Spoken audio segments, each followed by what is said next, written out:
What makes it unique is it came out of the community. The community said, we want this, we want this, we want this.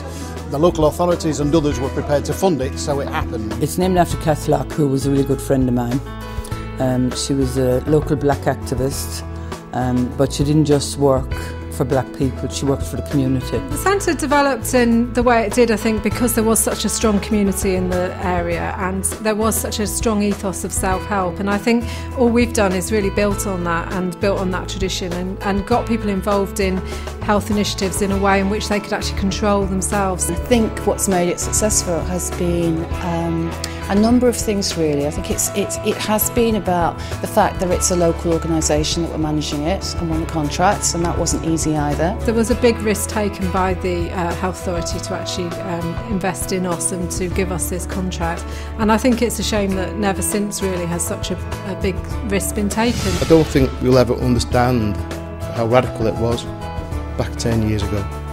All the GPs in the area were criticising the Health Authority, saying it'll be the biggest white elephant ever.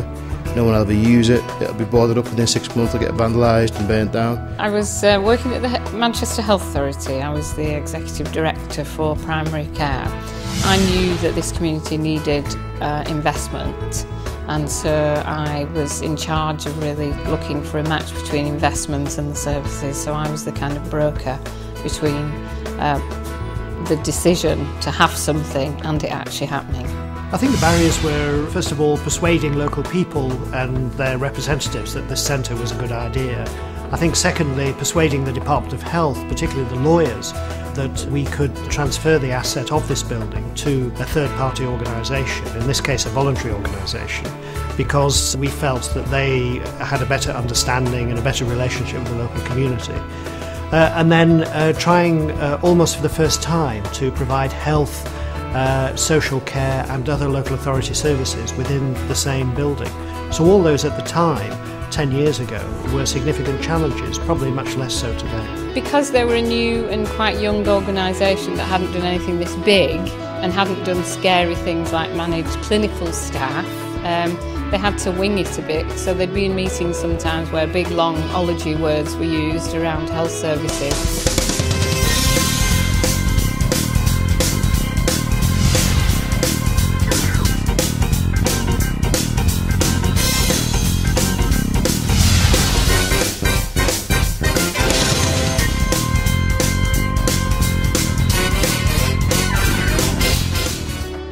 It was likely to be a very institutional building inside. Shutters on the outside of the building, glass screens to the reception desk. And our instructions were to try and make it feel like a community centre. Take the reception desk. I always said right from the off, I want it like a hotel. NHS at that time, any reception desk had screens, grills, barriers. No, she said, we know how to cope with people, give us a hotel desk.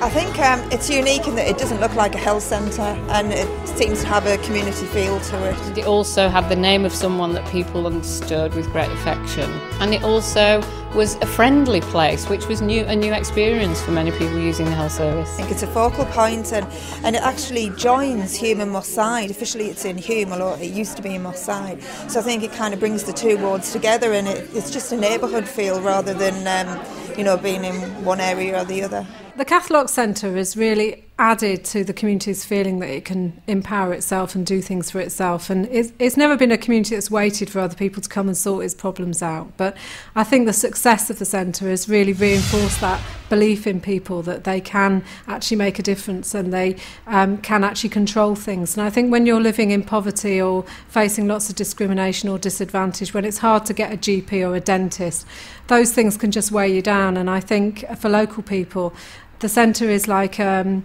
example of what they can do for themselves and something which they can be very proud of. It's made an enormous difference. It's a local centre used by local people, and I think from a health service point of view we couldn't ask for anything better than that. It meets community's needs. It's done in a way which the community can understand, is open and available to people.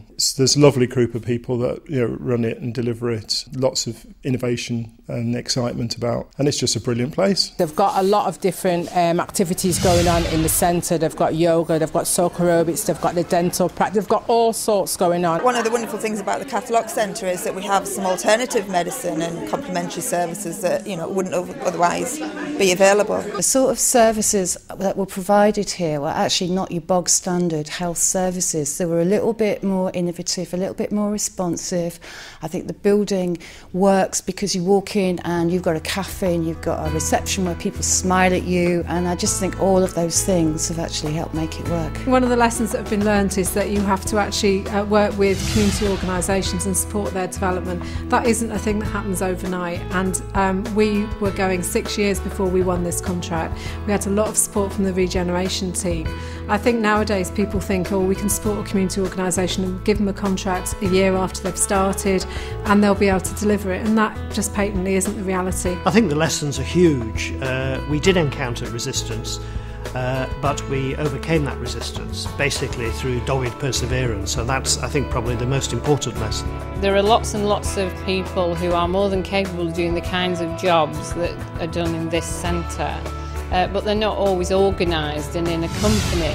Increasingly, it's important to involve people themselves in determining their lives and their own sense of where they want to be. And I can't think of a better example than the Kath Locke Centre, which is absolutely in tune with its community, willing to take risks, full of ideas and creativity. And I think the next 10 years are going to be even more exciting. It's definitely worth doing because in the end you have local people looking after the very things that they really care about. Even though the centre isn't actually owned by local people, they do feel that it is theirs, and as a result, you know, you can tell by looking around the centre, you know, 10 years on, we've not had any burglary, no vandalism, you know, we hardly ever have any incidents. People come in with respect and they're treated with respect. It's so clean, still so fresh and new compared to most health centres which look horrible within 2 or 3 years normally. So it stands a test of time as well, I think. I've been to the Kath Locke Centre on a number of previous occasions, but today's really special because it's the 10th year anniversary, and the Kath Locke Centre has always been a place where there's ideas, creativity, imagination and a bit of risk-taking as well. It didn't feel like a risk to me, it felt like excitement, it felt like a challenge, and it felt like the right thing to do. Buildings don't make good places where you can get good healthcare. What's really important is the organisation that's at the heart of the building. What makes it unique is that it's a community centre in the real sense. It's not run by the health service, but it has health services in it. It's a multicultural place, you know, it doesn't bar anybody. The staff here is wonderful as well. I love everything that goes on here.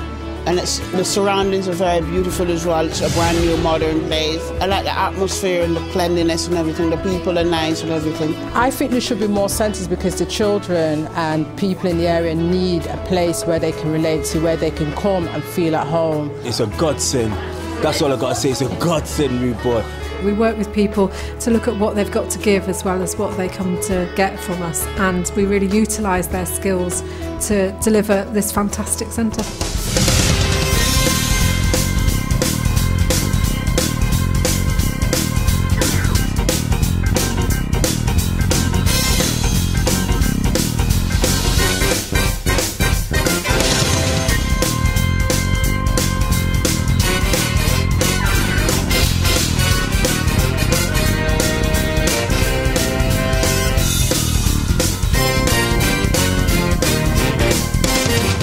Kath Locke itself, you know, it's a legacy right now, yeah.